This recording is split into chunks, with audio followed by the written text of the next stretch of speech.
Bismillahirrahmanirrahim. Assalamualaikum warahmatullahi wabarakatuh.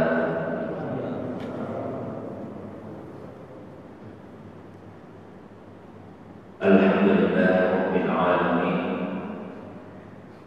wal 'aqibatu lil muttaqin wala udwana illa 'alal zalimin.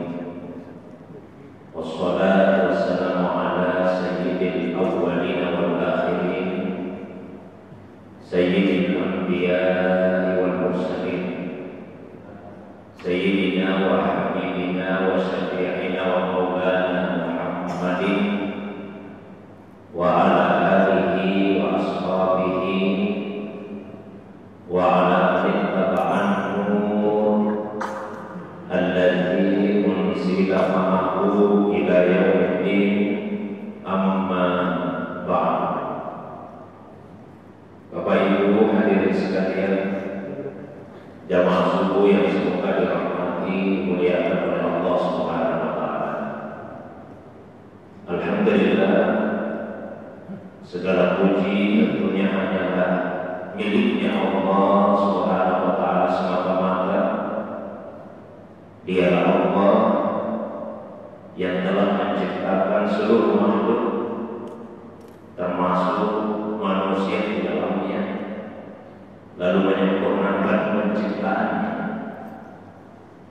Allah yang telah menetapkan takdir atau ukuran atas semua ciptaannya itu, dan Allah pula yang memberikan hidayah kepada semua ciptaannya.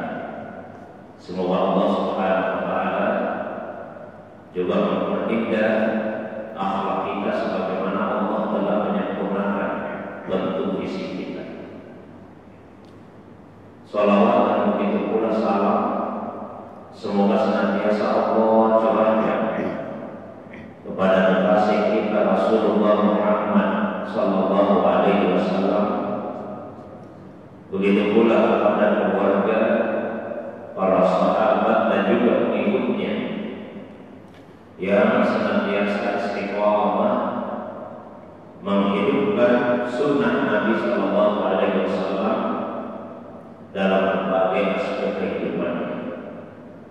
Beliaulah Nabi yang diutus oleh Allah Subhanahu wa taala ke muka bumi ini untuk menyempurnakan kemuliaan akhlak. Rasulullah sallallahu alaihi wasallam menegaskan, "Innama bu'itsu liutammima makarimal akhlaq." Sesungguhnya saya diutus untuk menyempurnakan kemuliaan akhlak. Jamaah subuh yang semoga dirahmati dimuliakan oleh Allah Subhanahu wa taala. Sebagaimana biasa mengawali pengajian kita, terlebih dahulu saya sampaikan pengantar singkat sebelum kita lanjutkan dengan dialog dengan waktu yang biasanya lebih panjang.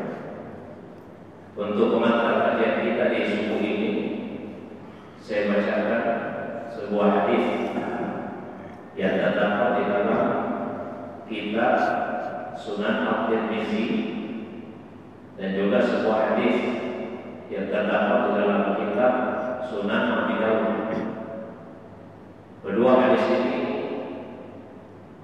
kalau dicermati redaksinya adalah hadis yang senang, meskipun ada beberapa perbedaan redaksional di dalamnya. Hadis yang pertama adalah hadis yang diriwayatkan oleh Imam At-Tirmizi yang jalurnya melalui sahabat Nabi sallallahu alaihi wasallam, yaitu Anas bin Malik, semoga Allah meridainya. An Anas bin Malik radhiyallahu anhu qala Rasulullah sallallahu alaihi wasallam, man taraka al-kadhib wa huwa batil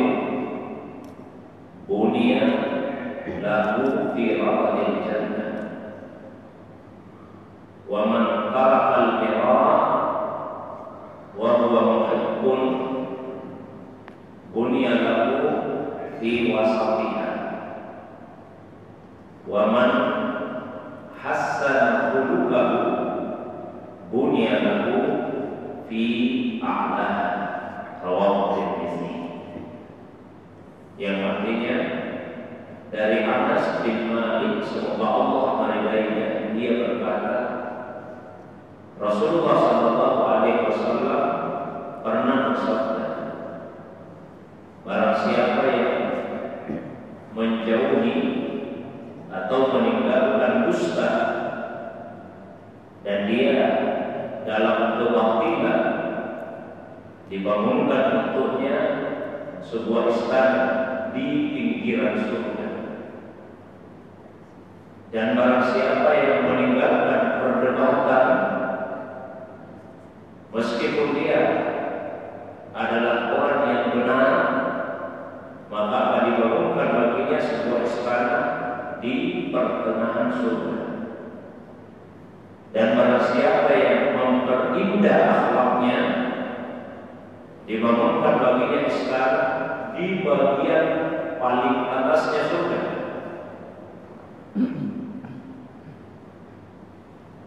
Hadis diriwayatkan oleh Imam At-Tirmidzi. Kemudian hadis yang kedua, Nabi Umamah Al-Bahili radhiyallahu anhu qala Rasulullah sallallahu alaihi wasallam, ana sa'idun bi baitin fi rawdatil jannah liman taraka al-mira wa in kana muhiqqan wa baitin fi wasatil jannah liman taraka al-kadhib wa in kana masihan wa baitin fi a'laha liman hasuna khuluquhu rawahu Abu Dawud. Dari Abu Umamah Al-Bahili semoga Allah meridainya, dia berkata Rasulullah SAW bersabda, ana sa'imun, saya menjadi penjamin di baitin di rawdatil jannah, dengan sebuah istana di pinggiran surga, liman tarakal mira, bagi orang yang meninggalkan perdebatan, wa inna meskipun dia orang yang benar, wa baitin fi wasatiha, dan saya menjadi penjamin sebuah istana di pertengahan surga, liman tarakal kadzib, bagi orang yang meninggalkan dusta, wa in kana masihan, meskipun dia bercanda, wa baitin fi a'laha, dan saya menjadi penjamin istana di bagian paling atasnya surga, liman hasuna khuluquhu, bagi orang yang baik akhlaknya. Rawahu Abu Dawud. Hadis diriwayatkan oleh Imam Abu Dawud. Jadi dua hadis ini membicarakan hal yang sama, meskipun ada perbedaan redaksional di dalamnya. Perbedaan yang pertama, kalau di dalam hadis riwayat At-Tirmidzi, bagi orang yang meninggalkan perdebatan dijanjikan istana di pertengahannya surga. Kalau yang di pinggiran yang meninggalkan dusta. Tapi kalau di riwayat Abu Dawud, bagi orang yang meninggalkan perdebatan meskipun dia benar, dijanjikannya istana di pinggiran surga. Nah, justru yang di pertengahan surga yang lebih tinggi bagi orang yang meninggalkan dusta. Itu beda. Perbedaan yang kedua, kalau di dalam hadis riwayat Tirmidzi disebutkan meninggalkan dusta dan dia batil, dia salah, dia tinggalkan dusta karena dia batil. Tapi kalau di riwayat Abu Dawud disebutkan meninggalkan dusta meskipun bercanda. Karena biasa ada orang yang dengan alasan saya cuma bercanda saja, akhirnya candanya itu diisi dengan kebohongan. Nah, itu perbedaannya. Tapi hemat saya, perbedaan redaksional ini bukanlah satu masalah. Itu biasa kita jumpai di dalam riwayat-riwayat atau hadis Nabi Sallallahu Alaihi Wasallam. Masalah perbedaan tempatnya di pinggiran surga atau di pertengahan surga itu juga bukanlah masalah. Karena mau di pinggiran atau di pertengahan yang jelas masuk surga saja dulu lah. Apa kita dibangunkan di sana di pinggirnya surga daripada tidak masuk surga sama sekali. Dan kita juga melakukan satu kebaikan, ibadah, menjalankan perintahnya Allah. Ya kan, tujuan utamanya bukan karena ingin mendapatkan imbalan surga, tapi tujuan utama kita itu adalah ikhtiar mardhatillah, untuk mendapatkan keridhaan dari Allah Subhanahu wa taala. Meskipun tidak dilarang untuk mengharapkan surga, tapi yang paling utama adalah ridhonya Allah. Kita sering berdoa dan mengucapkan dalam doa kita, Allahumma inna nas'aluka ridhaka wal jannah. Ya Allah, kami meminta kepada ridho dan surga. Wa na'udzubika min sakhatika wan nar. Dan kami berlindung kepada-Mu dari murka-Mu dan api neraka. Jadi sebelum minta surga kepada Allah, minta dulu ridhonya Allah Subhanahu wa taala. Jamaah suku yang dirahmati dimuliakan oleh Rasulullah. Nah, kita bahas beberapa kebaikan atau beberapa kelompok manusia yang mempunyai sifat dan dijanjikan oleh Rasulullah SAW istana di sana. Yang pertama yaitu orang yang meninggalkan dusta.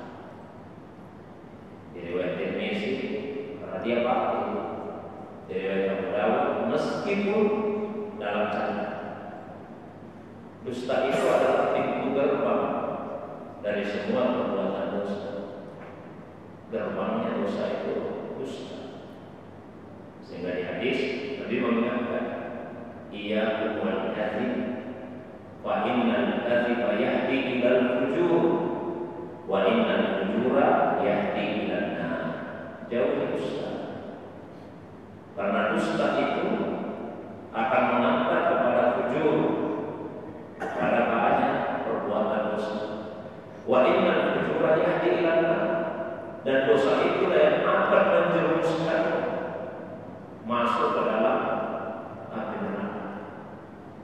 Dusta banyak bentuknya. Yang pertama, ketidaksesuaian antara ucapan dengan isi hati, itu dusta. Wa minan nasi may yaqulu amanna billahi wa bil yaumil akhir wa ma hum bimu'minin.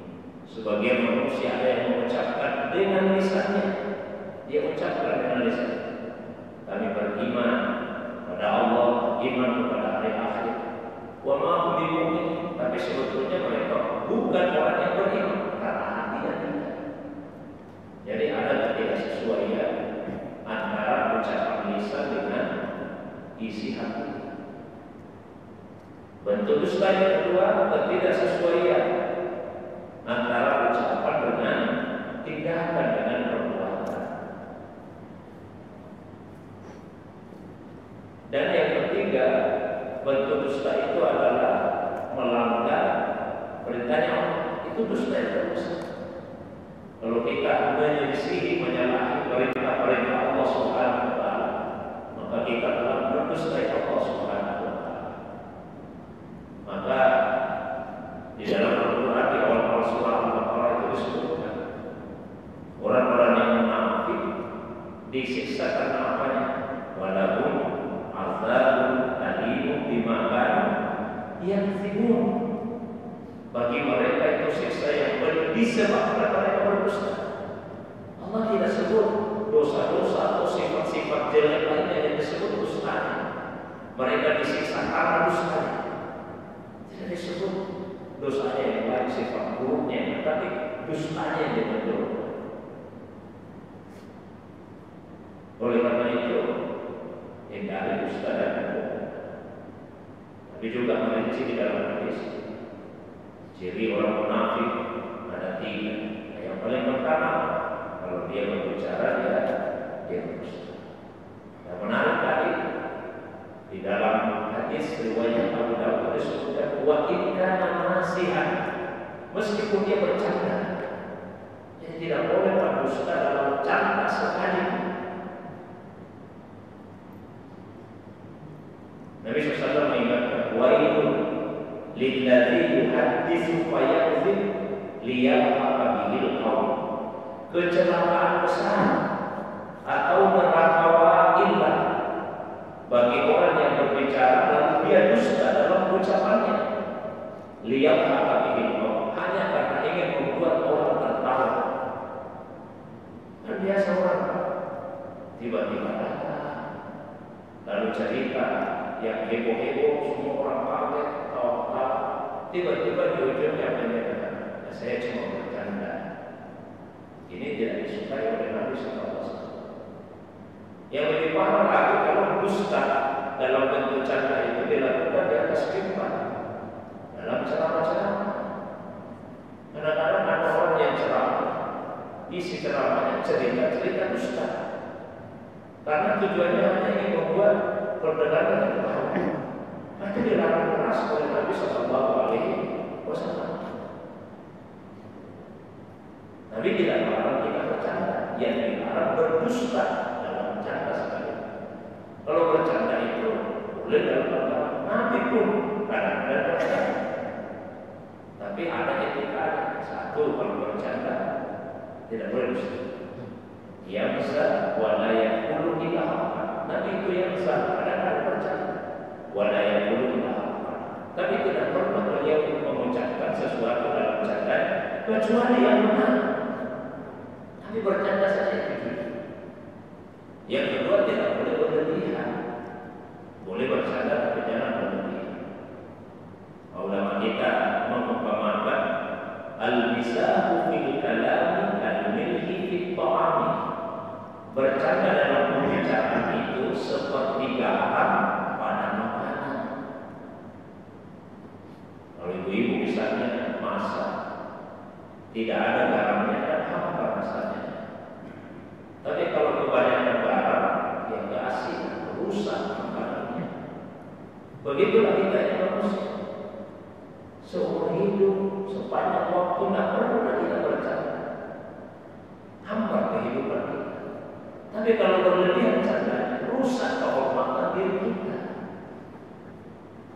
Abu Nuwas, kalau kita orang Indonesia bisa disebutnya Abu Nuwas, itu sebetulnya seorang ulama, tapi lebih diingat lucu-lucunya karena keseringan bercanda. Jadi silakan bercanda, tapi tidak boleh berdusta dalam canda, termasuk dalam ceramah sekali. Tidak boleh isi ceramah itu kebohongan-kebohongan, cerita-cerita yang tidak benar, hanya karena ini membuat jamaah dan jangan berlebihan. Yang kedua,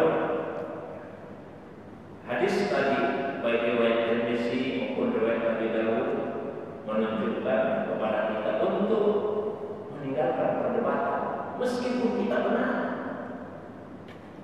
Karena orang yang berdebat kecenderungannya ingin mencari kebenaran, bukan kebenaran. Kalau kebenaran yang dicari, alhamdulillah. Di pihak manapun kebenaran itu berada, hati kita akan lapang menerima. Ada orang kita ajak diskusi, kita ajak dialog untuk cari kebenaran. Lawan diskusi kita yang benar, kita lapang menerima karena sejak awal yang dicari kebenaran. Tapi kalau yang dicari kebenaran, biar salah, dipertahankan terus pendapat itu. Karena memang kebenaran yang dicari, bukan kebenaran. Maka tinggalkan kebenaran. Apalagi jika berdebat dengan orang yang bodoh. Imam Syafi'i rahimahullah ta'ala anhu pernah berkata, "Ma jadaltu 'aliman illa ghalabtuhu, wa ma jadaltu jahilan illa ghalabani." Itu kata Imam Syafi'i. Saya tidak pernah berdebat dengan seorang alim, orang yang berilmu, kecuali saya mengalahkannya. Dan saya tidak pernah berdebat dengan orang yang bodoh, kecuali saya dikalahkan. Kalau berdebat dengan orang berilmu, Imam Syafi'i yang menang dalam perdebatan. Tapi kalau berdebat dengan orang bodoh, belum selalu kalah, kata Imam Syafi'i. Karena orang bodoh itu yang dicari bukan kebenaran, yang dia cari menang. Dia bodoh, tidak mungkin mengalahkan Imam Syafi'i dalam pendapatnya. Tapi karena orang bodoh biasanya membuat Imam Syafi'i memalas saja. Itu kamu saja yang menang.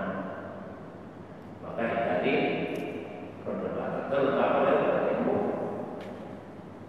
Di surah Al-Quran kan dirinci sifat-sifatnya hamba-hamba Allah yang penyayang. Wa ibadur rahman alladzina yamshuna 'alal ardi hauna wa idza khatabahumul jahiluna qalu salama. Dan hamba-hamba Ar-Rahman yang penyayang itu adalah mereka yang apabila berjalan di muka bumi ini, mereka berjalan dengan penuh kerendahan hati. Awal tidak takut, tidak sombong. Wa idza khatabahumul jahilun, kalau ada orang-orang bodoh yang mengajak mereka bertengkar berdebat, tidak pernah mereka yang mereka ucapkan salam, ya salam. Mudah-mudahan kita semua selamat. Saya selamat dari perdebatan, dari mulai dan juga mudah-mudahan selamat. Itu ada. Karena berdebat banyak sekali keburukannya. Satu, membuat hati mengeras. Hati jadi keras itu kalau suka berdebat. Karena benar-benar. Yang kedua, memutuskan hubungan silaturahim. Kemudian yang ketiga, menumbuhkan di hati itu sifat kesombongan, sifat apapun. Juga bisa menimbulkan rasa iri hati. Sementara apapun dan iri hati inilah, kata Nabi, pokok pangkal dari semua masalah. Ada 3 sifat tercela yang Nabi sampaikan, itulah pokok pangkal semua kesalahan. Di dalam hadis yang jalurnya melewati sahabat Nabi SAW, Abdullah bin Mas'ud semoga Allah meridai, beliau berkata, Nabi pernah bersabda, salasun hunna aslu kulli khabi'ah fattaquhunna wa khadhunna. Ada 3 sifat tercela yang merupakan pokok pangkal dari semua kesalahan, maka jauhilah ketiga sifat itu, hindari waspadalah darinya. Apa itu? 1, iyyaku wal kibar, jauhilah kesombongan, jauhi kesombongan. Baina iblisa amalul kibar ala la yasjuda li Adam. Karena kesombongan itulah yang membuat iblis tidak mau sujud kepada Nabi Adam. Yang kedua, iyyaku wal hirsa, jauhilah ambisi, keinginan yang meluap-luap. Fa inna Adam hamalahul hirsu ala an aqala min syajara. Karena ambisi itu yang membuat Nabi Adam memakan buah dari pohon yang ada di dalam surga. Wa iyyakum wal hasad, dan jauhi iri hati. Jauhi iri hati. Wa inna ibnai Adam qatala ahaduhuma sahibahu Hasan.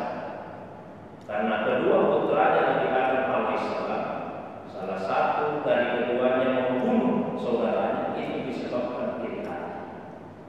Kalau orang berdebat, iri hati muncul, kesombongan muncul. Ini semua pokok pangkal dari kesalahan-kesalahan. Hindari, saya hindari perdebatan terutama dengan namanya rasa lagi dengan yang maksud yang dirahmati dimuliakan oleh Allah Subhanahu wa Ta'ala. Yang ketiga, kandungan hadis tadi. Nah, kalau ini sepakat sama di riwayat Tirmizi, di riwayat Abu Dawud, bahwa bagi mereka yang memperindah, memperbaiki, memperbagus akhlaknya, akan dibangunkan istana di a'lal jannah, di bagian paling atasnya surga. Berbeda. Insya Allah membangunkan istana di bagian paling atasnya surga. Di agama ini tidak sekadar mengajarkan ilmu, tapi mengajarkan adab, mengajarkan akhlak. Dan anak itu jauh lebih penting daripada ilmu. Banyak sekali ulama kita yang menyampaikan, saya belajar adab sekian lama baru saya belajar ilmu. Pelajarilah adab sebelum belajar ilmu. Itu pesan-pesan dari para ulama seperti Imam Malik. Semoga Allah Subhanahu wa Ta'ala merahmati beliau. Karena kalau ilmu bertambah, tapi adab tidak baik, ilmu itu justru akan menjerumuskan, menjauhkan kita dari Allah, menjauhkan kita dari sesama manusia. Ada ulama yang menyatakan porsi ilmu itu 1 karat saja, ada 23 karat. Kalau emas yang murni 24 karat, ya cuma 1/24. Adab itu 23/24. Milikilah ada batin kepada Allah, kepada Nabi, dan ada zahir kepada sesama manusia. Maka pelajarilah ilmu akhlak, belajarlah ilmu tasawuf, belajarlah tazkiyatun nafs, bukan sekadar ilmunya, tapi kemudian dia man amila bima alima wa rasulullah awassallallahu alaihi. Siapa yang mengamalkan apa yang sudah dia ketahui, maka Allah akan mewariskan kepadanya ilmu yang sebelumnya dia tidak tahu. Saya sering sampaikan bahwa ajaran agama ini oleh sebagian ulama kita dibagi 3: ajaran-ajaran keislaman, keimanan, dan ihsan. Masing-masing ada ilmunya. Islam itu dipelajari dalam ilmu fikih yang mengajari kita caranya sholat, caranya sholat, caranya puasa, caranya zakat, caranya haji, itu dalam ilmu fikih. Iman itu dipelajari dalam ilmu tauhid. Ilmu tauhid yang mengajarkan kepada kita tentang iman kepada Allah, iman kepada malaikat, iman kepada kita, kepada Rasul, kepada hari akhir, kepada takdir yang ada. Sementara ihsan itu diajarkan untuk bersama dengan akhlak yang baik, maka kita akan bisa membersihkan hati kita dari sifat-sifat tercela, diisi dengan sifat yang terpuji, sehingga kita bisa beribadah kepada Allah Subhanahu wa Ta'ala seperti itu. Kalau tidak bisa, kita yakin bahwa Allah Subhanahu wa Ta'ala senantiasa mengawasi kita. Nah, padanya ada maksud sekalian. Ya, semoga dimuliakan oleh Allah SWT. Mari kita mencari dusta, ya, apalagi jika kita dalam pihak yang salah. Hindari dusta,